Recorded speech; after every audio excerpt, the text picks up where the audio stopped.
మనసులోని బాధ ఎక్కువగా ఉన్నప్పుడు ఆ బాధని ఎవరో ఒకరితో పంచుకుని మనసులోని బరువు కొంచెం దిగినట్టయింది అనుకుంటారు చాలామంది. ఫర్ సపోజ్ నీ దగ్గర కొంత డబ్బు ఉందనుకో, దాన్ని పట్టుకుని కొంత దూరం ప్రయాణం చేయాలనుకున్నాం. చాలా దూరం వరకు బాగానే మోయగలిగావు, భారం ఎక్కువైపోయింది, ఇక మోయలేకపోతున్నావు. నీతో ప్రయాణం చేసే ఎవడో ఒకడికి కొంత డబ్బిచ్చి నా భారాన్ని తగ్గించు అంటావా? అనవు కదా.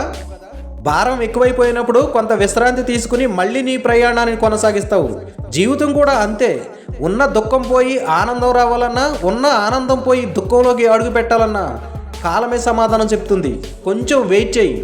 డబ్బు ఇవ్వడం కంటే దారుణమైన విషయం ఇంకోటి ఏదైనా ఉంది అంటే నీ మనసులోని బాధ అవతలి వాడికి పంచి నువ్వేదో భారం దించుకున్నాను అని ఫీల్ అవ్వడమే. నీ మనసులో దుఃఖాన్ని నీ కళ్ళల్లో నీళ్ల ద్వారా బయటికి పంపించే ప్రయత్నం చేస్తే ఆ నీళ్లు నీ దుఃఖాన్ని తగ్గిస్తాయేమో, కానీ నీ కళ్ళల్లో నీళ్లు కారుతున్న దృశ్యం అవతల వాడి కంట్లో పడితే వాడి దగ్గర నీ కంట్లో నీరే నిన్ను లోకువయ్యేలాగా చేస్తుంది. నీ దుఃఖాన్ని ఎవరితోనూ షేర్ చేసుకునే ప్రయత్నం చేయకు. ఎందుకంటే నీ భుజం తట్టి వాదార్చే ఏ ఒక్కడైనా సరే వీడికి మంచి పని జరిగిందని లోపల ఆనందపడుతూ కేవలం నీ దగ్గర కష్టాలు అందరికీ వస్తాయి, నీకే కాదు అని ఓదారుస్తాడు. నీకు ఒక విషయం తెలుసా? ఈ దునియాలో ఎవడైనా బాధపడుతున్నాడు అంటే అది ఇంకొకడికి ఆనందం.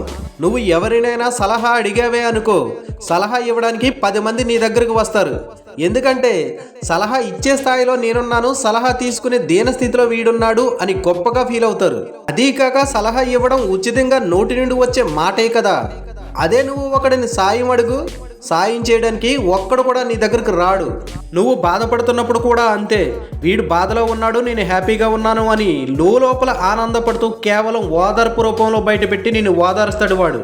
నీకు బాధ వచ్చినప్పుడు, దుఃఖం వచ్చినప్పుడు ఎవడో వస్తాడు ఓదారుస్తాడు అని ఎదురు చూడకు. ఈ రోజు ఓదార్చిన వాడు రేపు నువ్వు ఆనందంగా ఉంటే ఆ రోజు నేను వీడికి సాయం చేయకపోతే ఏమైపోయేవాడో అనే ఒక మాట విసిరేస్తాడు. తీరా చూస్తే వాడు చేసింది ఏమీ ఉండదు, కేవలం నీకు ధైర్యం చెప్పడం తప్ప. ఈ రోజు నువ్వు దుఃఖంలో ఉంటే ఒక్కసారి గతాన్ని గుర్తు చేసుకో. ఏదో ఒక రోజు నువ్వు ఏడ్చే ఉంటావు కదా, ఆ ఏడుపు ఈ రోజు జ్ఞాపకం చేసుకుంటే చాలా సిల్లీగా ఉంటుంది. ఆ రోజు నేను అసలు ఎందుకు ఏడ్చానో అది తలుచుకుంటేనే సిగ్గేస్తుంది అన్నట్టుగా ఉంటాయి కొన్ని బాధలు. ఇది కూడా అంతే అనుకో. ఈరోజు ఎవరి దగ్గర ఏడ్చావు అంటే రేపు నీ మీద నీకే అసహ్యం కలిగేలాగా ఉంటుంది. సో నువ్వు ఒక్కటి గుర్తుపెట్టుకో, సమయం కొంచెం గడిచిపోతే ఇదంతా మర్చిపోయే అవకాశం చాలా ఉంటుంది. ప్రస్తుతానికి నా సమయం నడవడం లేదు, నా సమయం నాకు తిరిగి వస్తుంది అని నీలో నువ్వే ధైర్యం చెప్పుకునే ప్రయత్నం చెయ్యి.